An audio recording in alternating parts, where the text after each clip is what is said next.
Oh, that's okay. This is Mark. Say hello, Mark. Hello, everybody. He does fabulous software. Right. Thank you for your forbearance. It's 5 past, and we'll get started because I know you'll have trains and things to catch at the other end. But apparently, you've got some drama on the railway lines. A train has arrived on time, and it's thrown everything out. So we don't know what to do. Okay. What's different about me? Oh. Nice. You've shaved? You got plain socks on? Yes. Yes, I've been lasered within an inch of my life, and now I can see you all. And I never realised all these years what I was dealing with. Okay. You looked in the mirror. Yeah. Yes, and I'm so pleased with what I've seen. Well, that hasn't changed. We were going to hear from our sponsor this evening, but I don't think we've got time now. Anyway, listen, it's great to see you. Are we live on Periscope? Yeah. We're live on Periscope, so everybody at home, thank you very much for tuning in. We've got a fabulous guest tonight, and but first of all, a word from the fabulous. I know you all look forward to this bit more than the interview, really. It's the unbelievably fabulous Michael Thick. Come on, Michael. He's got a very short. I know. Okay, no. So there's not time because stand there. Oh, in Periscope, am I? Yeah. It's a great pleasure to welcome you, Peter. Thank you. Have your torch lit to become one of the Illuminati of this event, and to suffer the withering attention of Roy, which we all do, as you know. I guess it must be quite hard to be at the top end of the, not perhaps the most popular organisation in the world. I think as sponsors, we'd just like to say, how come as part of the CQC measures, you don't have the presence of an IMS information system? That was our sponsor. Okay, right. Well, let's find out then about this man who's thrown his career away to become the chairman of the CQC. Ladies and gentlemen, Peter Wyman. Thank you. Peter, thank you very much for joining us. Right, can I just say it's really good to be here. You and I don't agree on absolutely everything. I have noticed that some of your blogs aren't undiluted praise of the CQC. But I think it's really important that you and I do agree, and I think probably everybody else in the room will agree, that for patients and people who use social services, knowing that those services are safe, effective, caring and responsive is really important. So the opportunity to discuss with you tonight CQC's role in all of that, I really welcome, so thank you. Right, well that's got the bullshit out of the way. Now let's find out what really is going on. Actually, you've got I think you're a very interesting guy. In fact, you're the kind of a guy that my old director of HR would have said, do not employ this man because he has never stayed anywhere for long enough. You've done a huge amount, haven't you? I was going to say, well, I did do 42 years at PwC, so your Yeah, HR director may have thought that was quite a decent stint. Well, that just shows you, I think it just shows you lacked ambition. We're being taken over by people from PwC, have you noticed? Yes, we've got Ed Smith, who's at the PwC. I met a couple of chairmen the other day who were at PwC. We've got a gentleman in the audience who was ex-PwC. It's good fun. You think, is it kind of Freemasonry thing? What is it? It's just a good firm with Yeah. good people, and good Really? people get to the top, right? Is that right? Oh, I never noticed. It's never happened to me. So, where were you born? Where did it all start for you? So I was born in 1950, so I put that right on the table. And You're no, but a lad. And we lived partly in Surrey. My dad was a consultant anaesthetist at the old Westminster Hospital, which is now part of Chelsea and Westminster.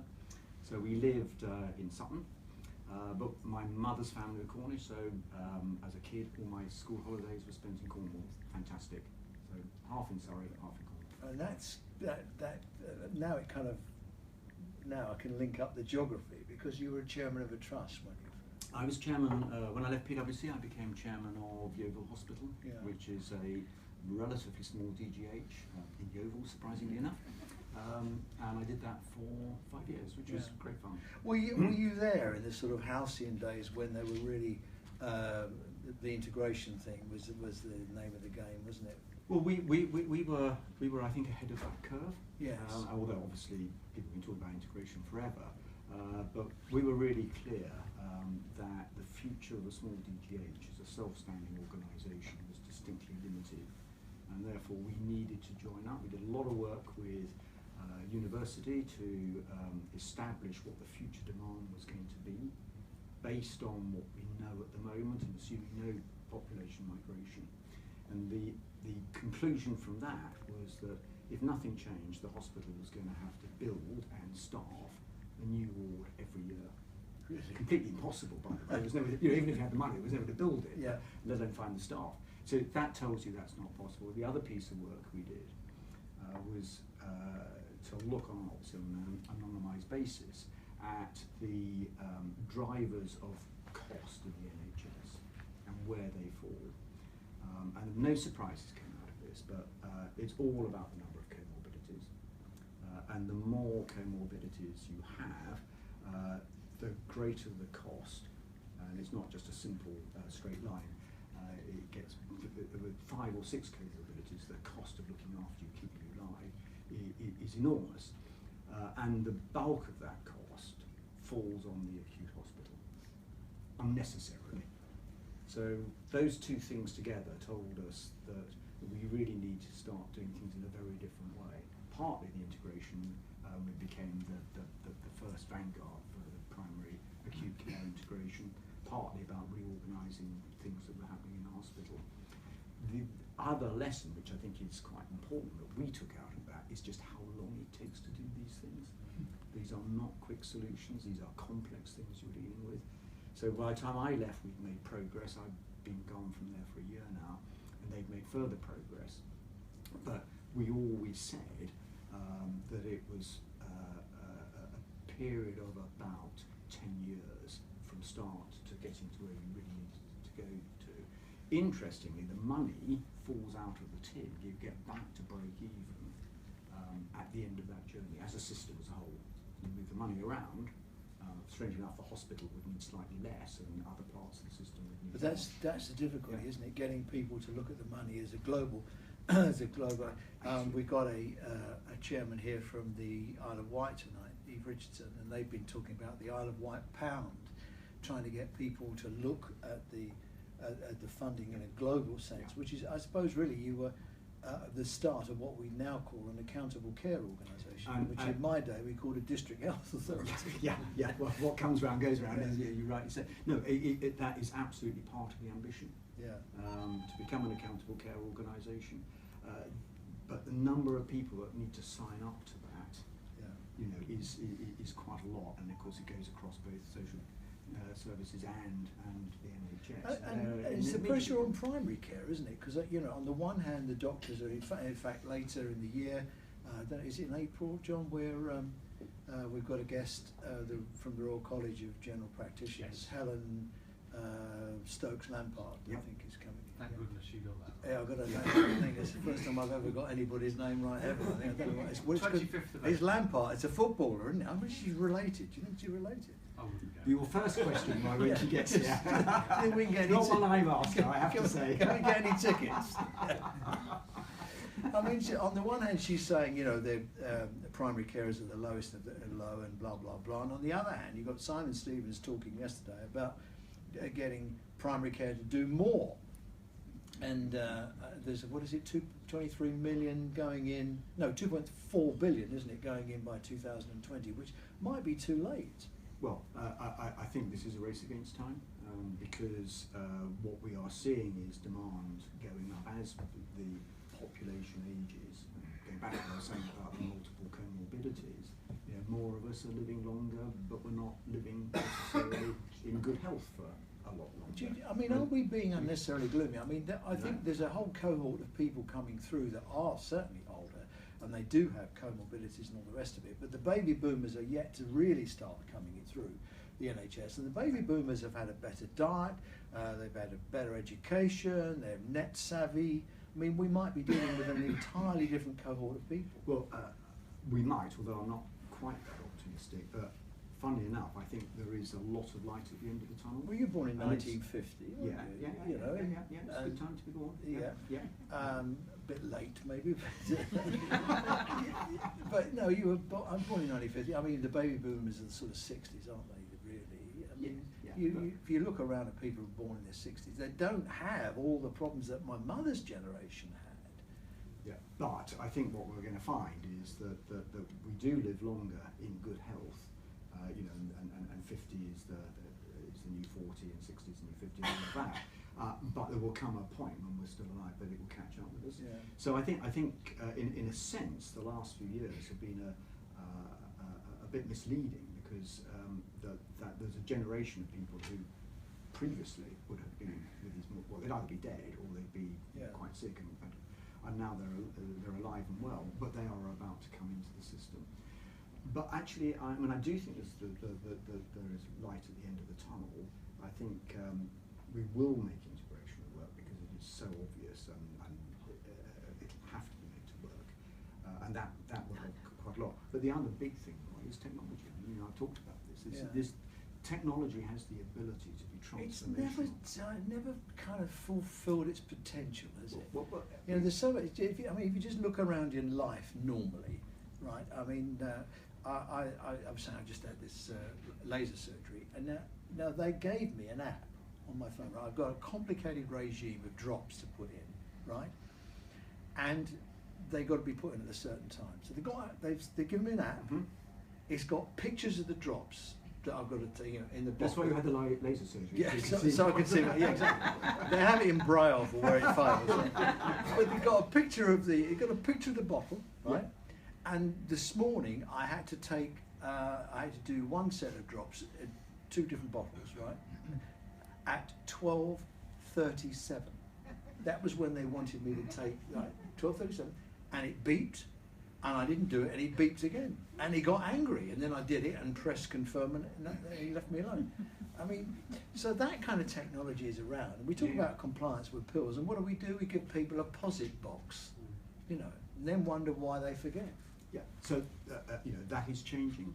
Do you think it is? Oh yeah, but we all know that all technology, people underestimate the time it'll take for it to have that big impact, and then they underestimate how bad. Well, that's why I say, you know, there is light at the end of the tunnel. Well, you see, is it a train coming the other way? I mean, we had Simon was good enough to be. It's been twice actually, Simon, and we had a bit of a laugh because he was saying, "Oh, it's the 5-year forward view and all that." I said, "No, it's not. It's a 200-week forward view. He's only got 200 weeks." He went away. Do you know what he's done? He's so crafty, that boy. He's in March. He's recalibrating the 5-year forward view. But so I go back. God knows what it's going to be now. So this is not a train coming the other way. But the point I was going to make was, which in the sense you were making, is that it gets worse before it gets better. So How what much we've worse got is it going to get? We've got us about, well, demand is going up about 6% a year. You know, it depends on what part of the system and what part of the country, but you know, that's sort of roughly where we are. So until we either find a way of managing that demand better, or putting in much more resource, it will just go on getting worse. Well, I mean, it's a resource issue, isn't it? I mean, in the year 2000, right, we were putting 6.3% of GDP into running our health services in the year 2000, right? Blair came in and said, we've got to put more money in. He upped at that time they were putting about 3% per annum extra in each year. He upped it to 5. He got us to the European average, which I think at that time was just about 8 point something, just under 9% GDP. Now, next year, we will be putting in 6.6% of our GDP. I mean, there is just not enough money going in. So that's why I say what we've got to do is really put our foot on the pedal to get integration happening more quickly, and to get you really start using technology. And you know, I think those two together will make a dramatic impact. But it's not going to happen overnight. Okay, let's you think and I about are in agreement. Well, I don't know about that. It's fine trying to argue about. I mean, integration. You know, everybody says, "Oh, integration." Okay, if we merge, I wrote about this morning. If we merge health and social care, we have to overcome the issue of social care being means tested, and healthcare isn't. And I know there will be people who say, no, you can still, you can merge and you could still have different departments and all the rest of it. But we know there'll be a porous boundary. And before you know it, social care, something from healthcare is going to be, that's actually part of your social package, love, and before you know it, people are going to be means tested for little nibbly bits of healthcare, and the whole thing starts to do a transition. I used to be a big advocate of merging health and social care. Now, two turkeys don't make an eagle. Nobody's got any money. And to merge, I think, is dangerous. I'm now campaigning not to merge. Good. So we found something we can disagree on. Right. That's great. It wasn't difficult, was it? So I don't see any alternative. One way or another. I mean, there are different ways that you can achieve this. But you have to What's that called? The Better Care Fund? Well, you've got to. Well, that didn't quite do what it was supposed to. Lucky dip. Yeah. But go back to the research that we did, and this is relatively scientific. That if you, How dare you? If you take some, if you can move the money to where it is most needed, you achieve two things. One, you actually provide better outcomes for people, because you don't want to be in hospital unless you have to be in hospital. So the whole starting point needs to be you're only in hospital for the acute episode when you need to be there. And then after that, you're either in your own home or in a nursing home or wherever is the most appropriate place. That's one end. But the other end, which I think is not talked about enough, is stopping people arriving in hospital in the first place, particularly stopping them arriving in an ambulance, because they've waited until they reach the crisis point. And You can't get an ambulance, they go on the bus. Well, they do get ambulances. They arrive in A&E, and 9 times out of 10 they will be admitted, and once they're admitted, they're there for quite a while. That is really bad for the person. Well, you see, I don't get this. I'm not sure I agree with that. I mean, if you need an ambulance, you need an ambulance, don't you? Yeah, sure. So the point is, don't get to the point where you need an ambulance. Well, then that's often really not within our purview, is it? That's a social care thing. The point I was trying to make to you. It's a family thing. Yeah. There's all kinds of reasons why. You're making the case better than I was. Really? Yeah. Damn it. He's outwitted me. But seriously, that is the point. And so, we don't want people to get to the crisis point where they do need to be in A&E and they do need to be Okay, well, we know. Look, you take your average granny. You know what happens. They get up there on their own. They get depressed. Don't make a cup of tea. They don't drink enough. Get a UTI. Get giddy. Fall over. Yep. We find them in a heap. 3 9s into A&E, the most awful place you can put your confused granny, and it all kicks off from there. My point exactly. 3 weeks later, she's still in hospital. Yeah. Now, okay, what could we do about that? Well, we could have healthcare assistants popping in every other day to make sure they're all right, looking for decline, and trying to head the stuff off at the pass. Yeah. But what that does, Peter, is it changes the fulcrum point of healthcare. It changes us to a prevention system rather than a fix-you-up system, which they've talked about since the day and hour that Florence Nightingale and I used to come to work on a bus. It's absolutely, and we're supposed to. What are they saying? 2% of the £30 billion of the savings by 2020 is supposed to come from prevention. I don't believe it. But in principle, what's not to like about it? Well, nothing. But I mean, you can't bank a principle. I want to hear the money rattling in the tin. How are we going to save 30 billion quid in 200 weeks' time by farting about with principles? So discuss. That's not a question that I can answer. That's not my bag, as it were. But what I do know from where we were in Yeovil when I was there was that we had a proof of concept, and we were working exactly down this road, and it will get delivered, and it will produce. Well, you were savings. certainly the pin-up boys at that time. It'll produce savings, but more to the point, it'll also produce better outcomes for people. Well, I absolutely so that's agree. where But we've I just got to push this. Can't see how we get that. Well, Got I to get get that. Got to get that. And when we get to this nirvana where every little bit of the NHS is integrated and joined up and wired, how the hell are you going to come along and inspect it? I don't think that's a particular problem. There will still be bits that are essentially primary care. There'll still be bits that are essentially social care. There'll still be bits that are acute care. So a lot of what we currently do, we can do with the same people in the same way. But you're poking about in fridges looking for out of date. I mean, come on, let's get real here. You can't carry on with the model you've got, because it's too labour intensive, it costs too much, it really hasn't worked very well. I mean, we've been inspecting now since, what is it, 2006, and 70% of hospitals are in some kind of trouble. I mean, if inspection was going to work, it would have worked by now. So I think there are about 4 points there that you're making. Just to finish on inspection, as it integrates, then we can flex the inspection model to fit the integrated model. So that I don't have a problem around that. Do you think you can? Yeah, definitely. You can't get inspectors now, can you? Yes, we can. We've got the inspectors we need, but the core competencies don't change. That's my point. You join it up differently, you may manage it differently, but the core competencies aren't changing, either from health or care professionals or from us as regulators. So I don't think I really do not think that's an issue. Can I just pick you up on your point about fridges? I don't know why you lighted on that, but I'll just tell you a story, Roy. There was an inspection we did just before Christmas of a GP practice. And one of the many problems, there are a lot of problems in this practice, one of the many problems was that there was no control over the fridge temperature. There's a thermostat. No, and it wasn't working, nobody was checking it. Consequence was that all the vaccines were no longer safe. And in consultation with Public Health England, everybody who had been vaccinated had to be revaccinated. Oh, I saw that story. Yeah. Now, if we hadn't looked at the fridge, the only way that would ever have come out would have been if a whole lot of people, frail elderly people, who'd had a flu jab, who thought they were safe, all got flu and some of them died. Then there would have been an inquest. Then it would have been found.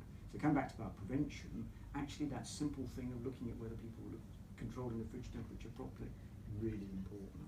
So I do think inspection works. Now, I'm not quite sure where in the cycle of life 2006 was, but as far as I'm concerned, CQC, as we currently know it, started in 2013.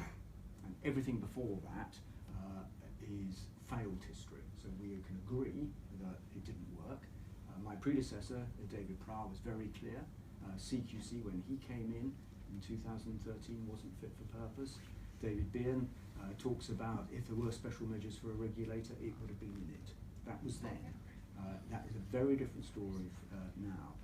I think the last 3 or 4 years of inspection are working. We are finding things. We are also driving in and encouraging improvement, which is a pretty good place to be. So I reject the notion that inspection isn't working. I accept it didn't work in the past in the way that it should have done. How do you address the point that just about any, and you're from a management consultancy background, how do you address the point that, I mean, all the great sort of management theorists and others all say, I mean, right back to Deming, they all say that inspection is no way to achieve a quality product.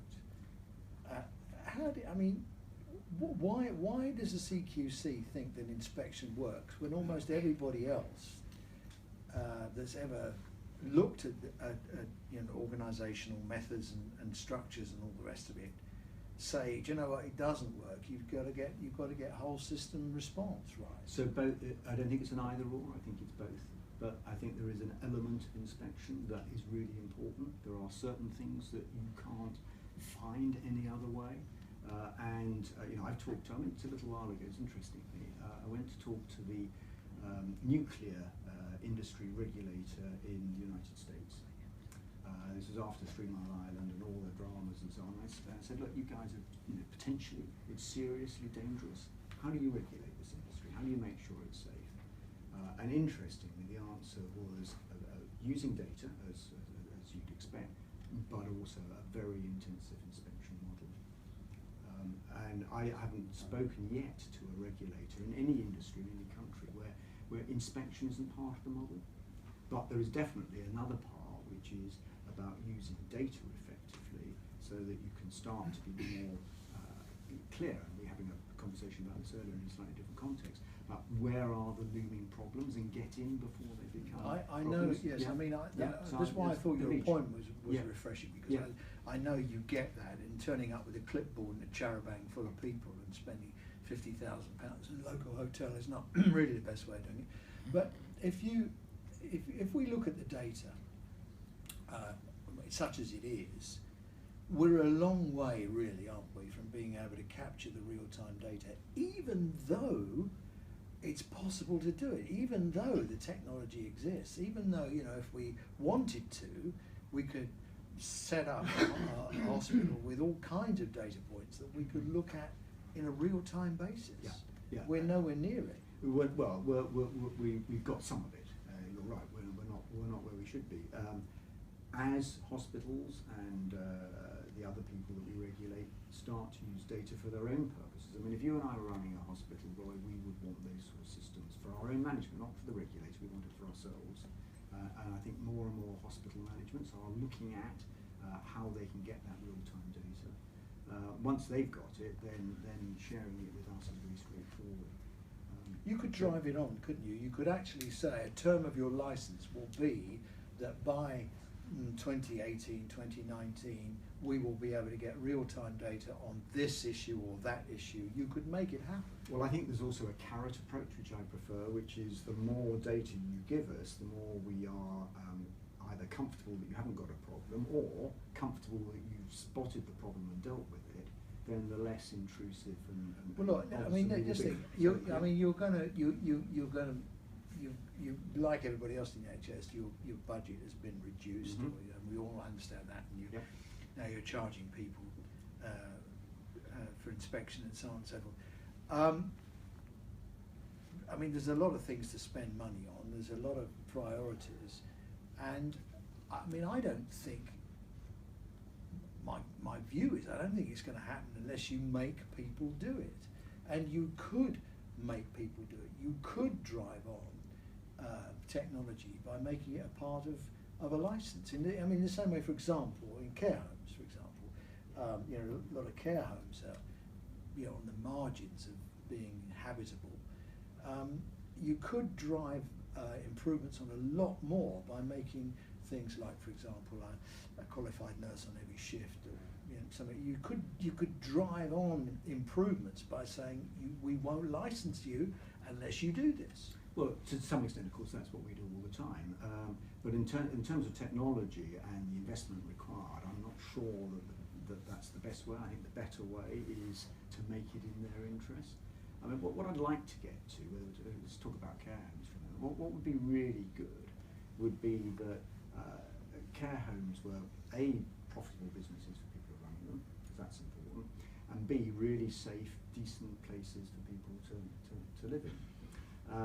Part of achieving both those goals is to have the ability to say this is a safe place. So if you and I, Roy, in our dotage, choosing a care home for ourselves, we would want to be confident that it was a good home. We'd be comfortable that we get our meds when we need them and all that sort of stuff. So I think there is a commercial driver for care home owners to get to that point, and I think that for their own use of technology, their own confidence they've got the right levels of staffing and so on, then getting a good CQC rating, which again becomes a commercial benefit to them. I think that's the way to drive this improvement. Well, I just think it's going to take such a long time to do it. Well, If you look at it, what are we losing? One care home a week, are we? Is that right? So I don't know. I think it is. We're losing, hang on, just to make the point, we're losing one care home a week, mainly because the rates that local authorities are paying are insufficient to make the thing a viable business. So what are the care homes doing? Well, they're cranking up the private payers. So local authority person in a care home is about 385 quid or some unbelievably low amount of money. Private people going into a care home, you're looking at $1,250 to $2,000. So the private sector is subsidising the public sector, which is an interesting way around. But a lot of the sustainability. I mean, don't you get to a point really where the CQC has some influence, and you say, do you know what? We've got so many care homes who are struggling, and they're not producing a very good quality of service. As much as we like to think that some do and some don't, by and large, it's a money thing, and until that's sorted out, we can't expect the care homes to be better. So I think that's why we were very clear in the state of care report. So I read seen, where we said we think that adult social care is approaching a tipping point. What sort of response did you get that? Well, this is a report. This is a report. I know you're across this report. It's really quite an interesting report. This is a report that goes to Parliament, and the intention. They're accountable to Parliament, aren't Okay, good. That's good to be clear about that. Not the punters, Parliament. And so what we wanted to do was to stimulate that debate in Parliament, and that's happened. So I think it's amazing how many times you hear people talking about the tipping point, and we were the first people in this context to use it, as far as I know. I think what's interesting is that nobody has challenged what we have said. No. So the issue is out there, Roy. Now the question is, did anybody step up to the plate? So to get to a really good market solution, you get to a point where private punters wouldn't use a home that wasn't good or outstanding as rated by us, but also nor would local authorities commission into homes that weren't good. I think local authorities will dump grannies wherever they can. Well, kind of because there aren't, in many parts of the country, there aren't enough beds, so they do that. But if they had a choice, between a good home and a bad home, they'll choose a good home. I'm not quite as cynical as to think they would deliberately put people in bad homes. I think there's a market that's got to work. You've got to be realistic. They just look for beds, don't they? I mean, and today, we discovered that the CCGs are putting up the threshold on nursing care beds, and now they're saying if a domiciliary care is 10% more than going into a full-time nursing home, which often it is. So I mean, we're going to take scurfy granny out of her front room and bung her into a home. So as we said in the state of care report, we have to get adult social care properly funded to an extent that people who use those services can get access to good services, not necessarily just the private payers, to your point. But secondly, it then starts to take some of the pressure off the NHS. So there's a win-win by doing that. But it's a common mythology, when we say, hospitals are full and it's all because social services can't do care packages, it's not true. In November, 57% of people who were marooned in hospital were in there at the reason, fault, however you want to describe it, the fault of the NHS. 34% were there because they couldn't get a care package from social services. It is not true that the logjams are created by social services. It's contributed to, fundamentally, it's inefficient hospitals. So there's, as I said earlier, there's three contributors. One is that people are coming to hospital when they don't need to, or at least wouldn't need to if there was adequate care at home or in their own place of residence. So that's a big. Do you look at length of stay when you inspect? And what do you do about that? Well, flow through the hospital is something we would very much look at. So your second contributory point is inefficiency in the hospital sometimes. But the third point is. Well, it's the majority of the time. Well, the third point is a very, very strong point. It's not untypical at the moment for something like 10 or 15%, and in some cases even more than that, of the acute beds being occupied by people who are medically ready to go home. That's a heck of a proportion. Both very costly because the hospital is a more expensive place, but as I said earlier, it's also not where they want to be.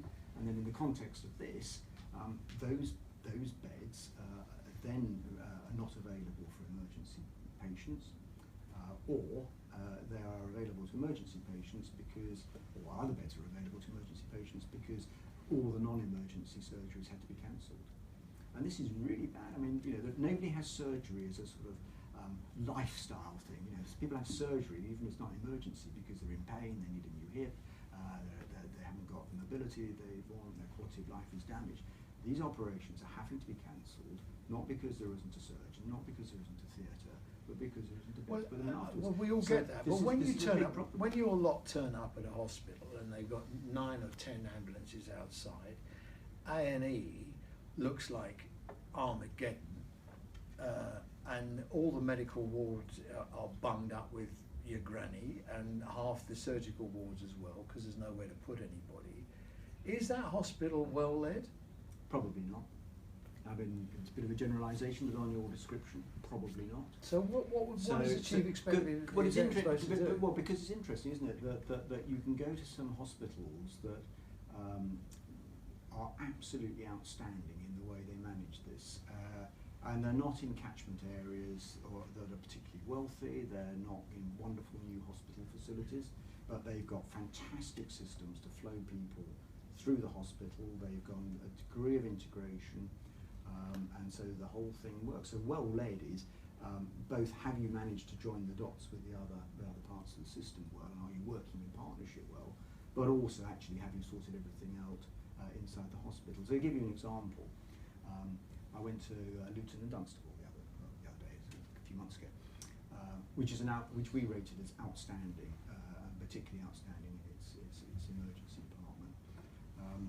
So they have, I may have got this number slightly wrong, but something like 110,000 attendances a year. 30,000 of those. 2,000 a week.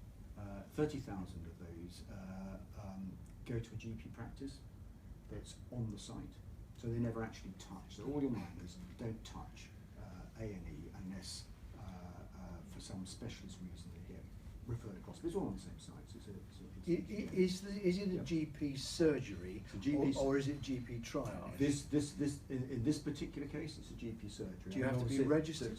No. So how do you? So you just arrive at the hospital. Okay. How's that funded? How's it paid for? It's funded through the commissioning, through the. It's effectively a walking centre. Yeah. So I mean, there are different models. I mean, you're right. Just interesting enough to illustrate that point. A couple of weeks ago, there was a survey in the Times where 500 GP practices. It was only 500, but nevertheless, and I don't know how they were selected. But 500 GP practices, 62% of them said close the surgeries, put them on the hospital campus. Yeah. That was GPs. I thought that was really interesting. So do I, because most of us don't distinguish between whether we're seeing a GP or an emergency physician. We feel safe because we've arrived at the hospital, and we have confidence that once we've got to the hospital, we'll be put where we're needed. So I think there's a really big thing around that. But going back to, do you think that's developable in other hospitals? Yeah, of course it is. And I talk about Luton and Dunstable as a particularly good example, but it's not the only example. But primary care sees 1.3 million people a day. That's huge scale. We couldn't shift that to secondary care. So just sticking with how Luton and Dunstable works. So that GP practice on the hospital site is open. I think I'm right in saying 18 hours a day. And they looked at whether it needed to be open 24, but actually the additional demand through that 6-hour period wasn't sufficient and wasn't putting a burden. Doctors needed to sleep for 2 hours. Yeah, sometimes. Yeah. So that was the first thing. So about 30% of people who would otherwise be in A&E don't come to A&E. The other thing which I find incredibly impressive at Luton is the way they flow through the hospital, and they've got some software which I just thought was fantastic. It's really smart, so they can tell from the moment that you're in the ambulance, from what the ambulance crew say is that you'll be arriving, you're male, you're almost certainly going to need a bed, and you're going to need a surgical bed. So from the moment, because we haven't even arrived yet, they're trying to find you a bed. Yeah. So by the time they've seen you, assessed you, and occasionally they'll find, well, actually, don't need a bed, that's even better. But by the time they've assessed you and you're ready to go out of A&E, there is a bed with your name on it. It's there because I was moved out very promptly, because they're also very efficient working with the community to get discharged. So they knew by the time you were in your ambulance that I was going to be ready to be leaving at about the same time. So my bed became yours. I mean, I think that really software is really smart. I think I think it's fairly common. I've seen it in several places. Yeah, but it's not. I mean, it's a fairly small catchment area. Luton and Dunstable has a fairly healthy young population. It's not. It doesn't have. It's a pretty deprived part. Well, there are bits of. I mean, but everywhere you go, there's bits of it. Yeah. But if you take that, I mean, putting a GP in A&E or whatever, however you want to do it, I mean that if you just deluge with numbers and you can't get people out of their beds, whether it's the fault of the hospital or the fault of social services, you can't do it. Can you? So I keep going back. various parts of this prevent people from getting to that point of crisis. Yeah, when no, I they get need that. admission. But the point I'm coming to, It's the huge. point I'm coming to Yeah. is that you're doing what Jeremy Hunt does, and a lot of other people do. They say, well, because one hospital can do it, everybody else can do it, and you can't. Why not? Of reasons of demography, reasons of staffing, reasons of all. I mean, you know the reasons. I don't accept the premise. I absolutely accept that some of this is difficult, and I also absolutely accept the point that I think you were making a minute ago, that different people will have slightly different models of how they do this, and that's fine. So what works in your area, but the principles will work everywhere. I think there is room for best practice. If you Yes. look at ESIST, for example. Yeah. The emergency care, whatever it is. What is it, Terry? Emergency care, something ESIST, I don't know what it stands for.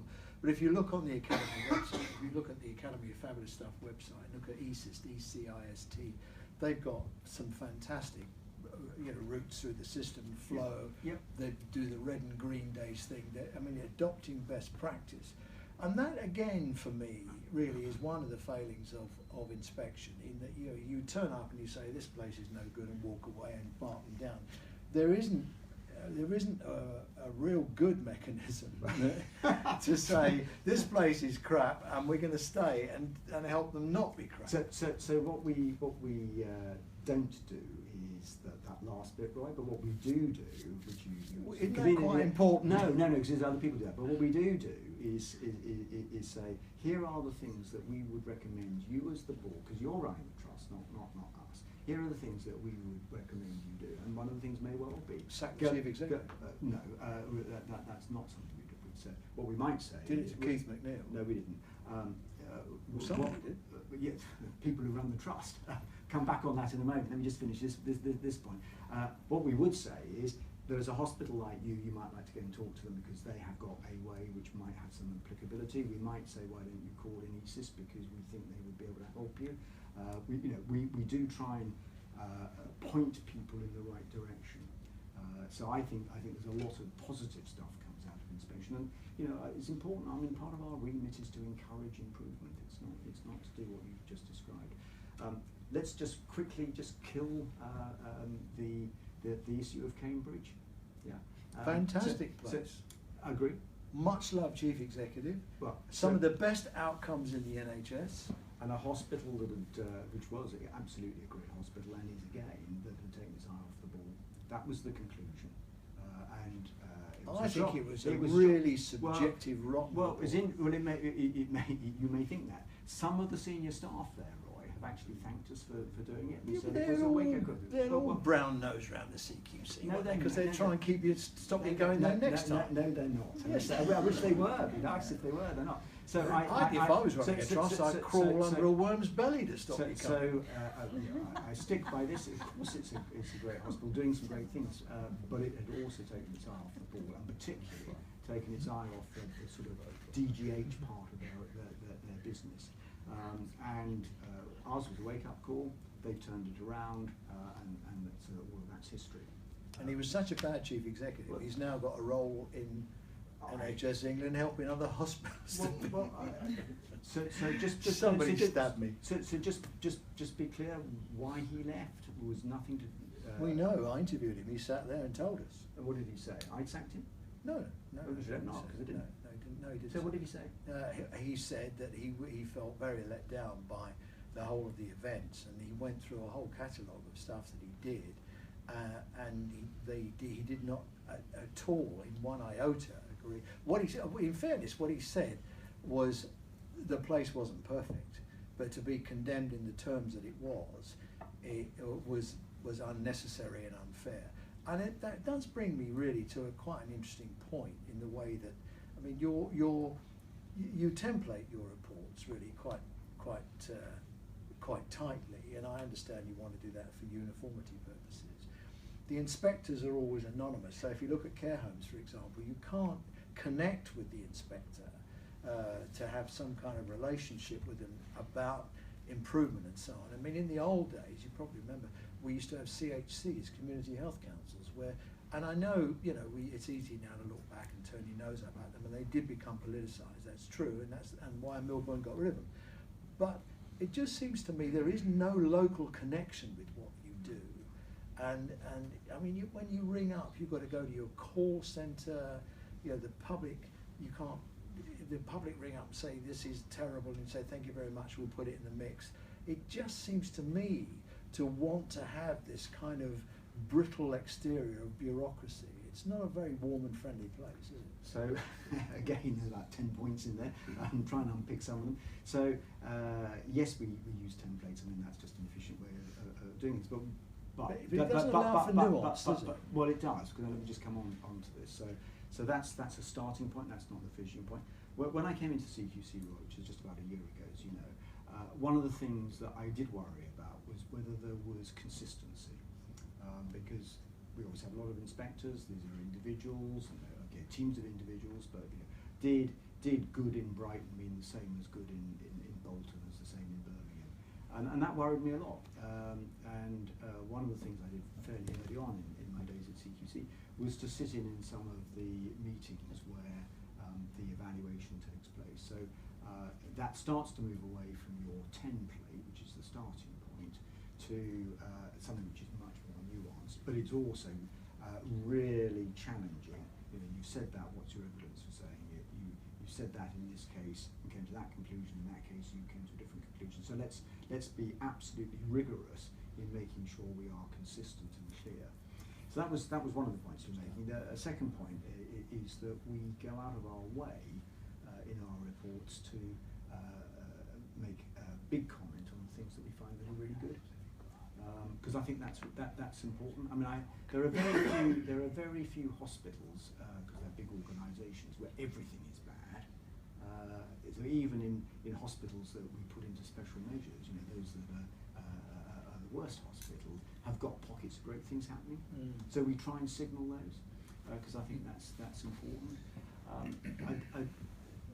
I think it's important that these are the judgments of the Commission, not the judgments of an individual inspector, which is why we don't go to who was the inspector, but it's not exactly a state secret.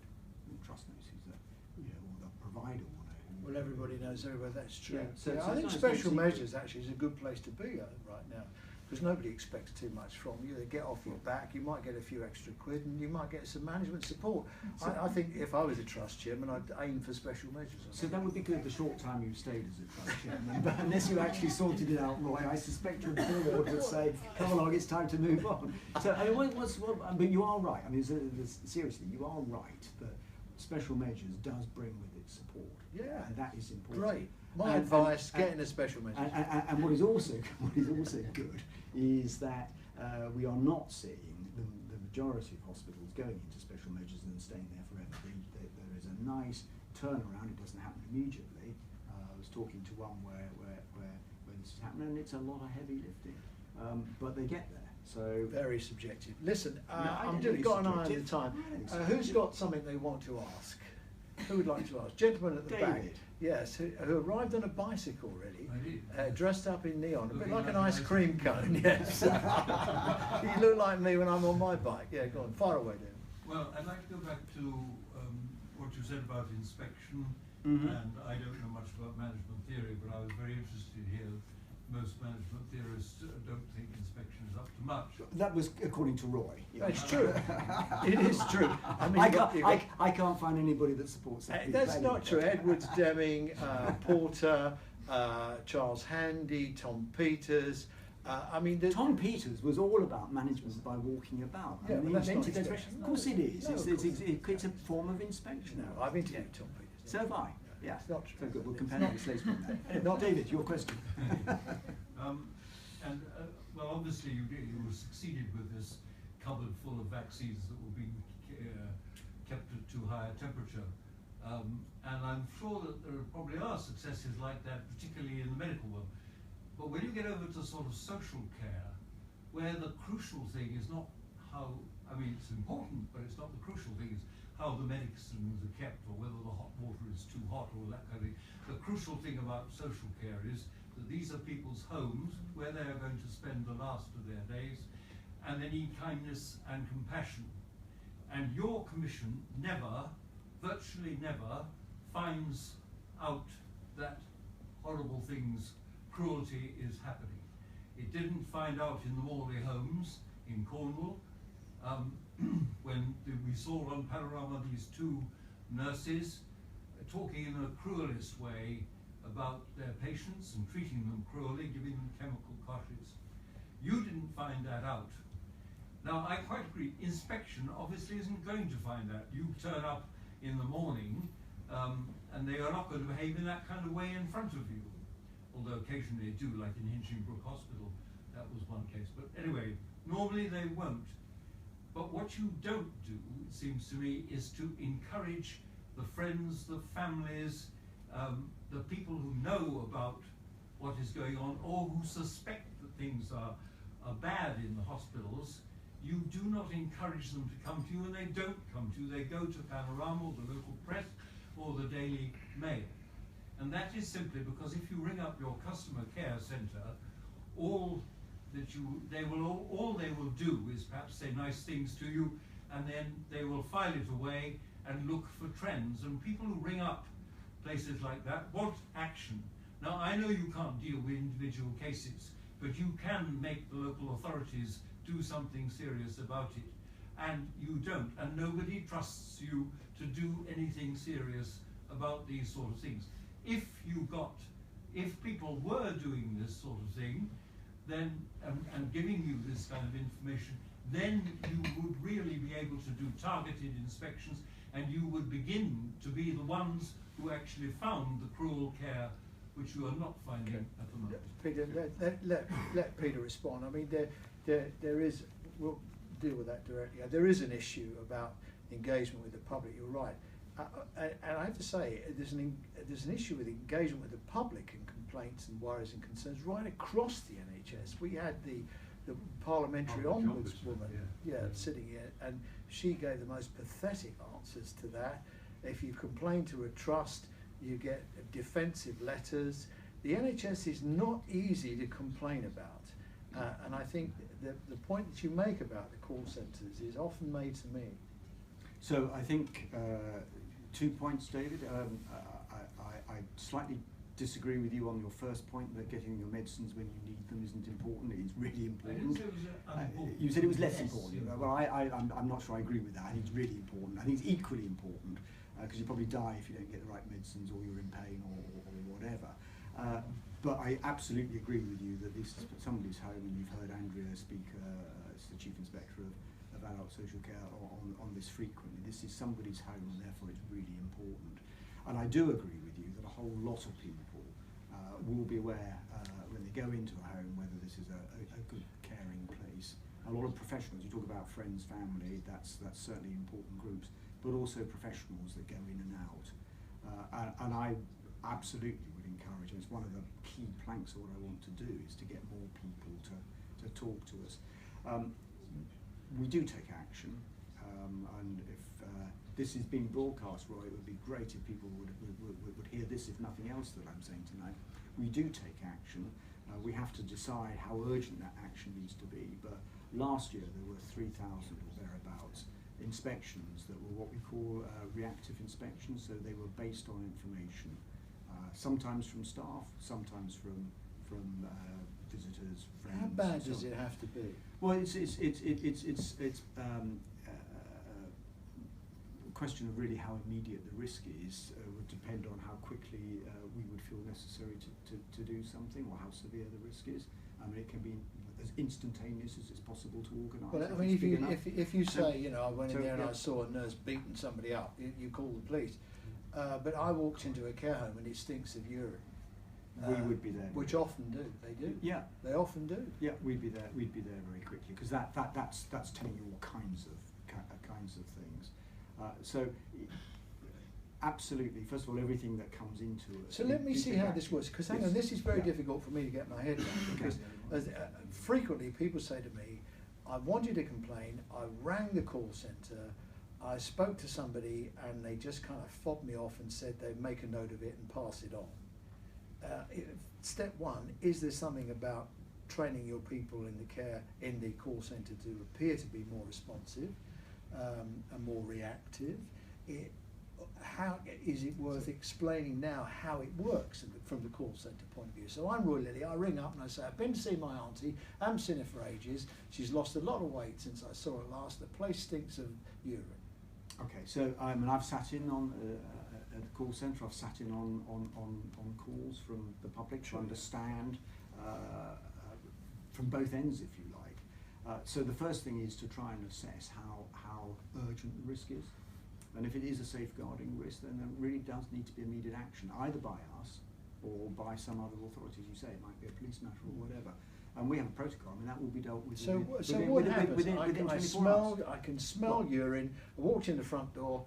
I smelt urine. I don't think there are enough staff there. They're rushed off their feet. What would happen? So in that case, it would go to the people who understand and know about that particular home, and we'd correlate that with other information we've got, and we would respond with whatever degree of urgency comes out of that. But we wouldn't ignore it, that's for sure. Supposing it said, supposing you went back and the last report said this is a well-run care home, well-led, and we've scored it as being, whatever. And here we've got strong smell of urine, and my auntie's lost weight. So the loss. So what would you say? Well, maybe that's just a one-off. There's not a trend here, or the other way round. This is the 5th complaint we've had about this place in the last 3 months, or whatever. So we'd certainly look at both what we'd said before and whether there have been other complaints. The loss of weight is potentially very serious. I mean, I'm not saying that the place smelling of urine isn't serious, and it probably is an indicator of all kinds of other things. So we wouldn't just file that away, Roy, but we might not say that needs to be dealt with within 24 hours. If you added to that you saw somebody being attacked in some way, something like that, then that's immediate. That's an entirely different yeah. matter. So we get about 90,000 calls a year, and how big's your call centre? I couldn't give you a number, but it's quite large. It's up in Newcastle. It's very good. They handle those. There's no delay. Are they your own staff, or is this? So they work on. They're trained. They work, as with all call centres. They work on screens that give them prompts, so they know when they need to call. This is a police matter. This is a whatever. It's really. If you come and have a look one day, well, it's really good. I will. I should write about it. Who's got another question? Let's move on. Yes, sir. And I'll come to you. I have so many. Okay. Well, we've got the room booked till 11 o'clock. So. Couldn't take that long.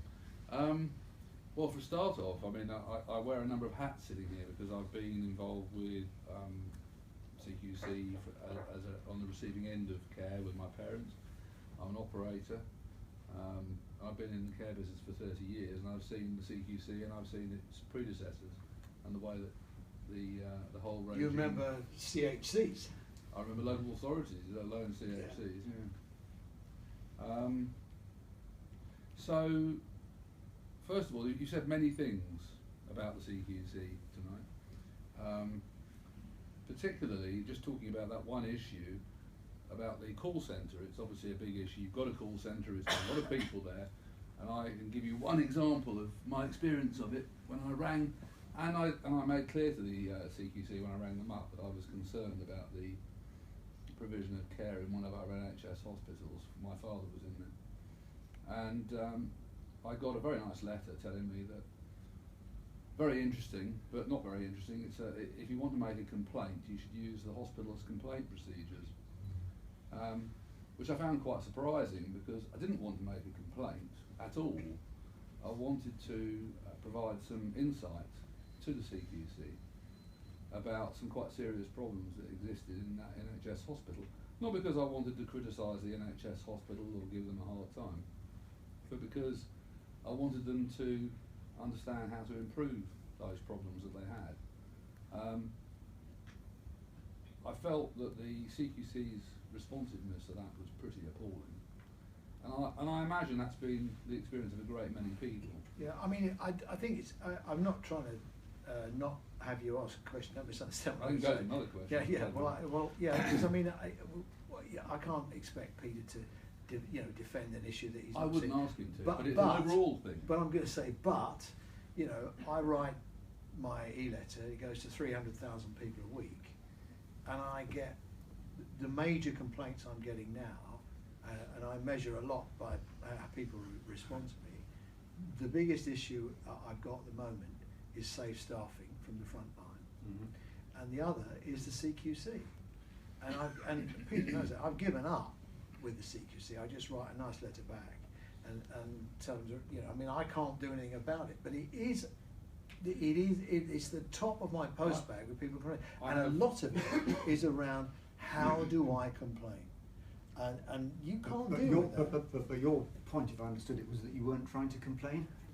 No, I was trying to alert you. That's exactly the right word. Not to create a problem. I knew that the CQC was going into that hospital in the not too distant future, and one of the most important things is to have an understanding, because the CQC inspectors don't see everything.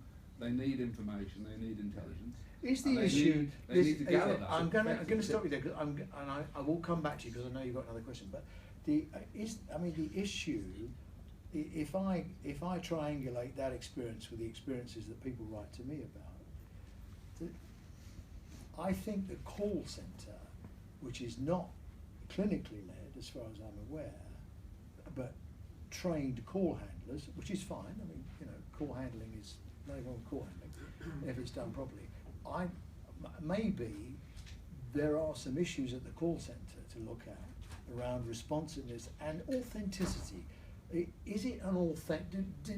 Are they authentic? Let me come back to you. Can I answer his question? Please do. And then I'll. Yes, of course. Yeah. Then I'll answer yours. Yeah. So I think you were trying to alert us to your concerns, and that undoubtedly would have been fed into the inspection, and that we may not have said that, and we may not have agreed with it. We may not have found what you found. I have no idea. But we wouldn't have ignored it. So you could have done it with the information that you asked for, because you didn't get the full information. If you'd have actually wanted to do that, you would have needed to ask me a lot more questions. I had a lot more information. So I got brushed off, and I was told I should make a complaint. Well, that shouldn't have happened, because exactly what we want to happen is people doing what you were doing. But we do also get a lot of people who are wanting to complain. And maybe we just misunderstood. Well, I explained that I was an operator and I had a clinical understanding. Okay, in the interest of asking tonight, I will come back to you for a different topic. So I think the call centre, do come and have a look at the call centre, because I think it's absolutely I think I should come and have a look. But I mean, I had someone, I remember it very clearly, because eventually this bloke rang me up.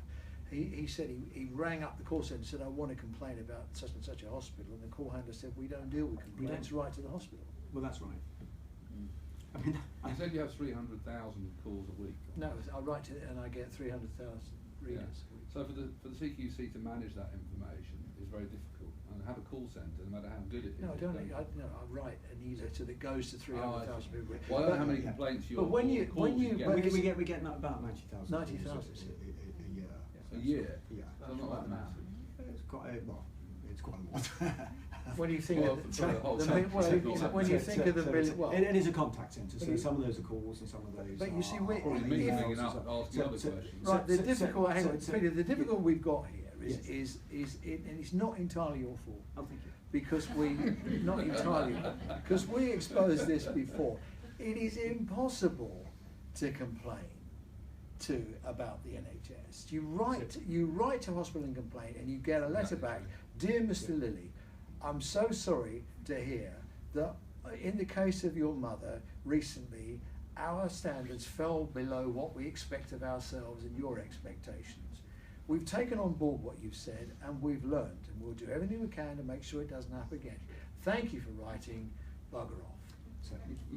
So that's the letter you get. So you are spot on. There is a difference between wanting to make a complaint, which is not something CQC deals with.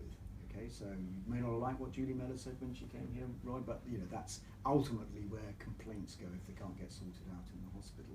or wherever it is. What we want is information that alerts us to a problem, and if we misunderstood what you're trying to say, then I'm sorry, because that was a missed opportunity. You might need to look at the way you gather. Stop. Let's move on. I'll come back to you. Yes. Some kind of I'll come back to you. Be a gentleman. Thank you, Roy. Catherine Galbert. I'm wearing two hats this evening. I'm a non-executive director of a private hospital, and I'm chair of a housing association, both of which are in special measures. Mm-hmm. Which is slightly unfortunate, and there may be a comment not Yeah, I was made. going to say, yes, what the Yes, contact I'm is. wondering, not great any day.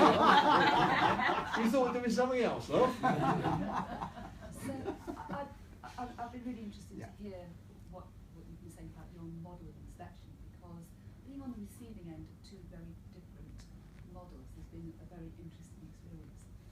And my observation is this: CQC come in and inspect. They take a long time to write a report.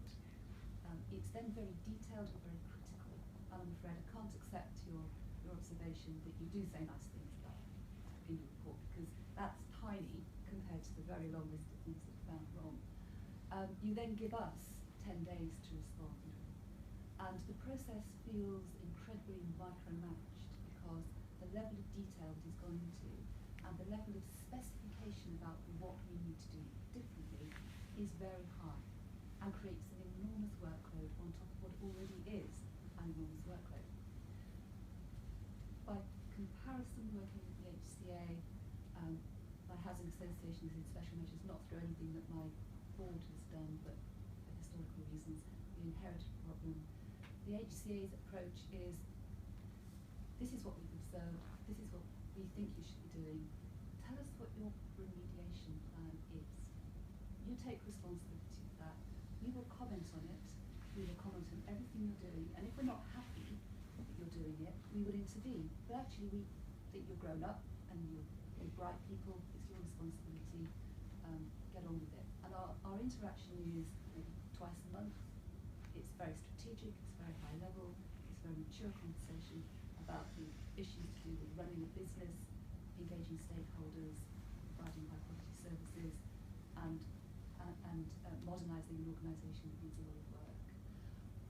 I have the luxury at the moment of being working with both of those, and it's really interesting. Yeah. I just wonder whether maybe CQC might think a little bit more about the latter than the former, because it compels people to get on with what they really So, do. so 2 or 3 points. Firstly, I totally accept that it takes too long to get our reports out, and we are working on dealing with that. Although, as you all know, we would have given you key points more or less immediately. But your general point, yeah. But So there was a difference between the key points. there will be a lot more. There will be a lot more. I mean, And by so definition, you, yes. yes, Yeah, I'm sorry. yeah. You know, you spend then 4 weeks Yeah. thinking, oh, well, that's okay, and that's not, and then the report comes, and it's actually far more critical than. Yeah. So the It does immediate- take a long time. No, it does, and you know, I've just said. I mean, I absolutely accept that. But it you've been a takes too long. year trying to sort out the speed of the report writing out, because being confessed ages ago, isn't it? So we are dealing Still with this. clinging on to We're his dealing job. with this in 2 stages, Roy. The first is with the existing processes. How can we help get the reports done more quickly? One of the bottlenecks has been the very process that I was so proud of, and so proud of, that ensures consistency. That's a bit of a bottleneck. So We need we'll more deal with that. inspectors. We'll deal with that. We don't actually. This is not the inspectors that are the issue there. But the second issue in the longer run, and it will not be done overnight, is that as we become a digital by default organisation, including all the interactions that we have with providers that make life easier for them, but also the whole way we go about collecting information to inform the reports, how we gather the information during the inspection, and how we write the reports. Now that is not something that if we had this conversation in a year's time we would have fully implemented, but that's the direction that we will go, and we'll go as quickly as we can. So I you know, mea culpa, we are too slow in getting these reports. What is the problem with getting the reports out? Because this has been a complaint for ages. Yeah, it is. And what's the issue? Well, it's the complexity. I mean, if you look at a hospital, it's a massively complex organisation. There's a lot of information that's gathered that needs to be then put into a report. We then need to go, and I just said that part of the bottleneck is we then need to be sure we're being totally consistent. So that takes longer than it should, and we will take some steps to speed that up using existing processes. When we get to a point where our inspectors are working off a digital platform, then actually that will automatically speed things up. That will be the breakthrough as far as we're concerned, to get the reports out much more quickly. What's a digital platform? So it's moving away from paper and just having everything on a connected. Well, they work from so, home now, don't So they? we have a register, Yeah. and all the information that we hold about any of our people we register is on that register. So the first thing is to have a much more modern register. I mean, I was on the board at Companies House. We've done that, and it took a long time, but it's fantastic. Much simpler, by the way, bigger volume, but much simpler than what we're trying to deal with. So you start off with all the information going into a modern computer, if I can simplify it like that.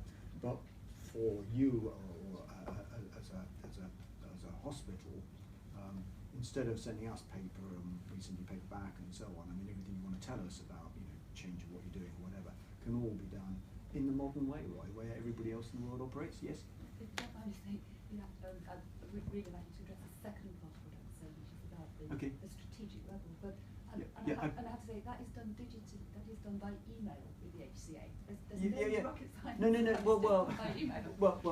There's no rocket science about email. There's no rocket science about email, but there is rocket science about having the engine of CQC in the future becomes a fully digital register.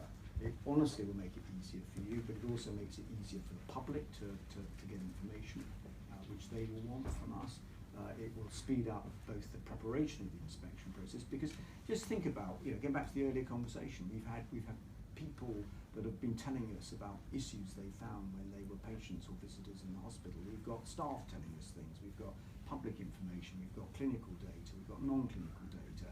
All of that has to be assembled, and at the moment it's quite a laborious task, so that's just automating all of that, to use a different phrase, and making it much easier both for providers to work with us and also for How will the you public. do that with less money? Because most of the cost these days doing these things is a revenue cost. It's not a capital cost, and this will save money. So it's just getting ahead of the curve so that we can invest to save. So that's all factored in. But you do need. I mean, you do need a jumping off point. When the CQC was born, from the Bristol baby debacle, Alan Milburn really at the time. The decision to inspect was a political decision. It's not a management decision. Nobody in management would inspect and try and improve quality. It was a political decision. He then put together a system, really, which was based on a clipboard and visits, because it was the only thing at the time. Yep. The narrative has now changed, because we can do all of this much more efficiently in real time by using, as you call it, the digital platform. My question is, how do you make that leap? Because I can't see it with you're shrinking the size of the organisation because you don't have the money you did. The inspectors I talk to say they have too much of a caseload and they've got time to write stuff up. There's still a logjam in getting your reports out. And we've discussed this. The first guest we had from the CQC, I forget who it was, Mike Richards, wasn't it? I think that was a year ago, and he was talking about the same thing. And I'm not being critical, because you've got the day job to do, and moving into your digital platform is on top of the day job. I can't see how you'll make that leap. Okay. Shall I come back and answer your question? I haven't forgotten. I've only answered half of it. But to your point, right? So. This builds in massive efficiency. It creates time for inspectors to get on with inspecting, and I don't accept there is no role for inspection. But that apart, I agree with what you just said. At the moment, it's a very old-fashioned manual process of getting information, going around, collecting it during the inspection, writing it down, and then pulling it all together, turning it into a report, We get it. checking it's accurate. How do you make the leap? So the leap is just to automate all of that, not to, so that inspectors have the information. They have it on this is not rocket science, to use your phrase. So they can have it on an iPad or a similar handheld device. They have a template, they have the information, they can write there and then, and it sorts it into the first draft. It is only the first draft of the report, cutting out massive amounts of labour-intensive work, improving accuracy, certainly speeding up getting out the reports in the process. So, but for two reasons, it's not something you can do overnight. One is the point you're absolutely right to make, Roy, that we've still got a day job, so you can't just stop everything for a year while you do it. You've got to do it in parallel. And secondly, we've got to get this absolutely right. And as you well know, the NHS is littered with IT projects that haven't worked. This is going to be one that does work. So it will work. So it will take us some time. Right. Are you satisfied with your answer? Is there a loose? Can you type that loose end, because I want to finish up. We've got to finish at 5:30. Can you? I mean, very quickly. I mean, the approach that you're talking about is in part anyway the approach that I think we have, and I'd like to discuss with you when we've got more time. But certainly, I think what we're trying to do is say, here are the things that we think need fixing. Here are some suggestions about things you, the management, might like to look at. We don't come back in a week's time or 2 weeks' time or however frequently, but it's absolutely got to be your plan to deal with it. And if you're in special measures, we'll be back fairly quickly to see how you're getting on, and not to do a complete re-inspection. That may be necessary at some point. So in principle, I think we're doing what you're talking about. We may not be doing it as neatly as you've got experience in the housing association world, so I'd love to talk to you about that. Right, far away. Thank you. There's an absolutely fascinating dialogue here and interaction. I declare an interest as an occasional CHC inspector, as a member of the public. I wonder to what extent, given the sort of comments about the lack of sort of real-time response, the CQC is learning from other longer established regulators like the Health and Safety Executive, whose inspectors can actually take people to court and actually do have to respond in real time. And you've got memorandum of understanding in that regard.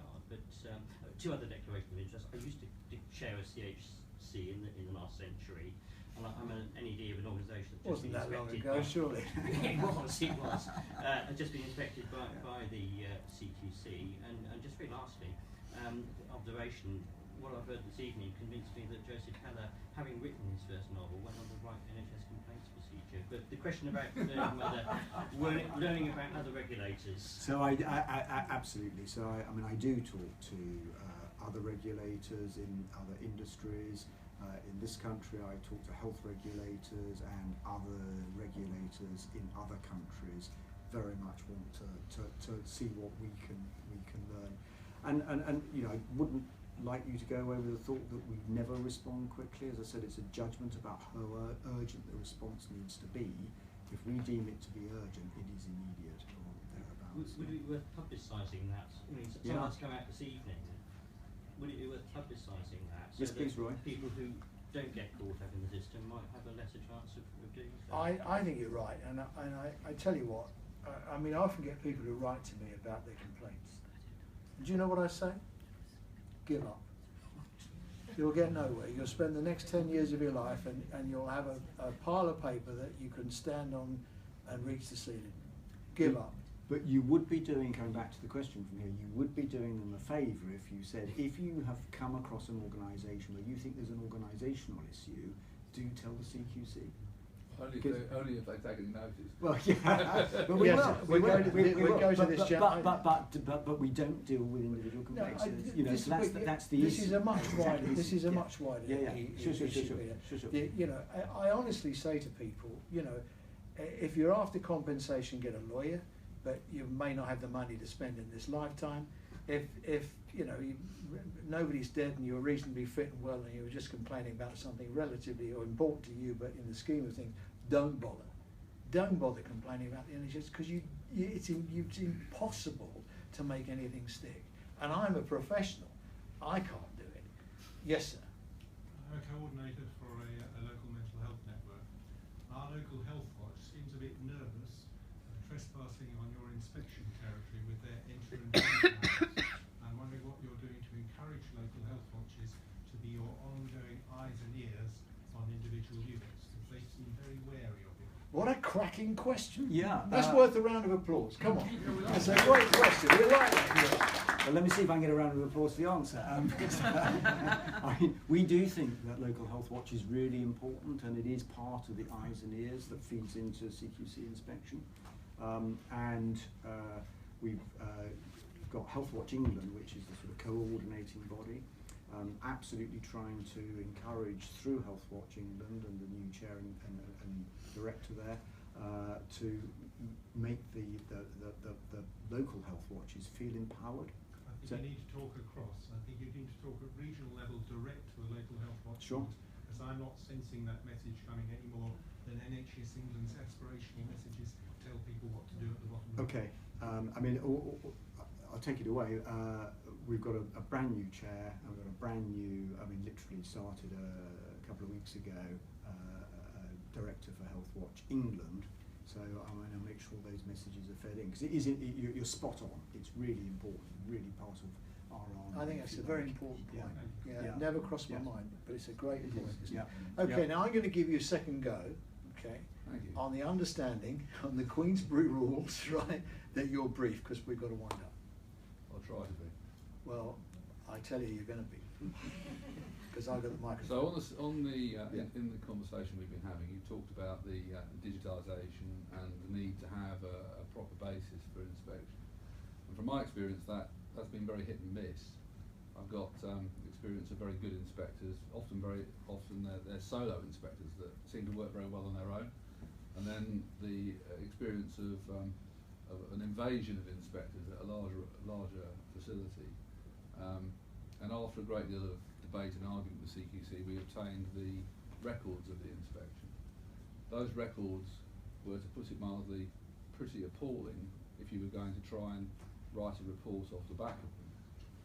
We got a pretty appalling report. We were found inadequate at that facility, which I, to this day, would debate very strongly. Can you get to your question? Yeah, well, but the question is, when you talk about digitisation and organisational in these inspections, what are you actually going to do to ensure that the inspections, A, have the proper information from the original inspection? And then when it comes to problems, as the sort of problems that we had, you have your reviewing process, but it's poacher turn gamekeeper. You have your, although you might have other inspectors, it's very much people checking their own homework. There's no proper regulation of this. It's very much a sort of, the CQC check everything, and there's no openness to it. And I think that's a huge flaw in an inspection regime, because people out in the wide world, the patients rely on what you do. Now in our facility, we have mental health patients. They were horrified by what the CQC had to write about our facility. It certainly wasn't the experience they had. It caused them... Now I'm going to stop you there. So the question is, you're judge and jury in your own court. Well, I think there was a prior question to that, and that was, how does this work? So, what the structure of the inspection is very flawed. What I envisage is, as I said earlier, that an inspector will have on an iPad or something similar, preloaded before they arrive, all the data that they need. So that would be past inspection report, anything Health Watch has said, anything a whistleblower or a member of the public or anybody else has said, that's all fed in, as well as the basic information about the service that they're inspecting. And then it runs through a series of questions.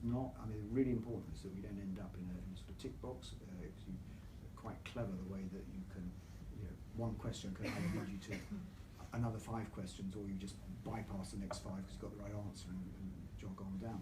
So you've actually collected it all, and the software can then order it into the right way, so that you end up with as I said earlier, the first draft of the reports is just the data that you've collected, organised in an efficient way, all recorded, so it's permanently there. So So this is what your new system is going to do? This is what we will move towards. Yes, it's not what we're doing at the moment. We try and do that, but it's all in a It's chaotic with the paper, pen and paper age. Yeah. Exactly so. So I think, to the earlier question about the length of time of reports, this will speed it up. It'll speed up the accuracy. It'll minimise the risk of error. It'll make the inspections more joined up, particularly in large complex organisations where you're really struggling with this massive data and papers and putting it all together. So I think it will be a big change. But the other part of that is as I said, the register becomes a really useful source of information to What's us. the register? Well, that's you register, as you know, and then some of that information is put on our website. So the fact that you're registered, what you're registered for, what we found when we inspect, that's all on our website. So that's what you mean by when I think of a sorry. register, I'm thinking about an inspection register. Oh no, The register of what you found. no, absolutely not. So I'm talking about the register of registered providers, and our website is very good and easy if you know exactly what you're looking for, but it has limitations, put it politely. So part of this will be to restructure the website, make it much more useful. So if you're trying to find out which are the good care homes in your area, or in an area where you want to put an elderly relative, it's not your own area, for example, or whatever, it'd be much easier Can to we, search. I'm going to move you on to marking your own homework there. I mean, your accountability is through a report in Parliament and select committee, perhaps every so often.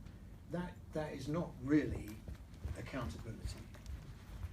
I think it's quite a tough accountability. I mean, having been there, Roy, I can tell you it's a real accountability.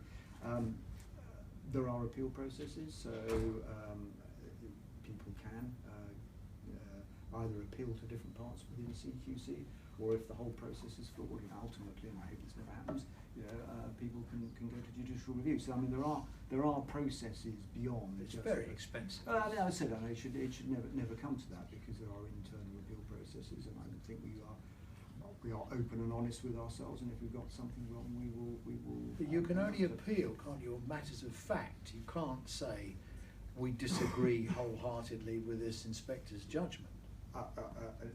No, and nor should you be able. Well, you can say you disagree, and absolutely people do, and we say if you disagree, then you put that on your website. What you can't do is somehow get our judgment changed because you disagree with it. But you might be wrong. Well, we might be, but there are a number of fail safes. So we do go through, and it's the same organisation to your point, but there will be different people. So if you're not happy with our report, then somebody who wasn't involved in the original inspection will look to see whether they. But that's a kind of self-regulation. Well, no, it is to a point, and then I accept that. I just want to make one Right, comment. hang on, I'm going to stop you. Look, I'm going to squeeze you in quick. One very quick point. Who sense checks some of the recommendations coming out? We've just been through a very positive CQC experience, and because there was a lot that came out on a very negative basis, one of the things we've been told that we are, one of the advisements is we need to train our staff on the prevention of radicalisation. We're based in the Ashdown Forest in Sussex. I used to live there. It's a very radical area. I get it. Yeah. Exactly. So you understand the demographic. It's being radicalised by the Conservative Party. Yeah, but the problem is we're now wasting hundreds of man hours putting staff up on a recommendation that you kind of look at and you think somewhere along the line someone should be sense checking these things. Yeah. So I can't answer that particular point. What I can say is, as I said earlier, there are some pretty good sort of moderation and quality control issues, and so I can't answer the specifics. I just don't know. I think that's a wonderful note. No, I'm really sorry. I gave you the opportunity earlier. Yeah. Can you do it in 30 seconds? I can. In the NHS contract, providers have to do prevent training all across the country. Yes. So that's why they've given that recommendation. Yeah, but that's why this So we're gentleman is spending saying a lot it's of not. money. It's inappropriate. We're spending a lot of money on Yeah, we understand the reasons. But what? Yeah. There you are. But somebody needs to use hold it, shush. Somebody needs to use a bit of common sense, and I think ending on a question that Peter can't answer, I think is a wonderful thing. ending on the compliment of a good CQC experience is a great thing. Point with your thing about inspection as well. If you look at the amount of work that we put in beforehand Yeah. to actually provide the evidence, it made us take take a look at ourselves and identify a lot of issues. Right. If you need the CQC, if you need the CQC to make you run a better organisation, you need to look at yourself. That's what he just said. You need to be better. Shush, we're out of time. You need to be better at running your organisation.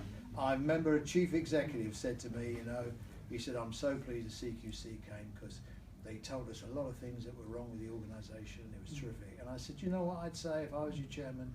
He said, no, what I'd say? You're fine. But you didn't listen to what he said. I did He listen. actually said he had looked at that and he had solved it. Yeah, I'm in charge. Yeah. Now, just for tonight. Hasn't he been a great guest? I think that's fantastic. Thank you very much. We always give our guests a little gift, which is traditional. It's a bottle of whiskey, and because we're in Positive Deviance, it's Welsh whiskey. Which is the finest whiskey that there is. I apologise to any Scots out here. It is the best whiskey, and I have to tell you, it's great for inspiration because I seldom write a word without a glass of it. So you'll be really pleased, Roy. As a consequence of this, you will now be on the CQC register because I will have to disclose. Exactly. No finer place can a young boy have than on your register, having bribed the chairman. Peter, you've been a great guest. Thank you so much. Thank you very much. Come and join us all for good. Thank you. We'll see you next time. What are we doing, John? 24th. What are we seeing? Who we got the 24th? John Ashworth. John Ashworth, who is the Shadow Secretary of State for Health. He's coming with an open mind, and he said, Roy, he begged me, he said, will you please do a health chat because we need some ideas for our Labour Party policy. What more can I say? Good night. Thank you.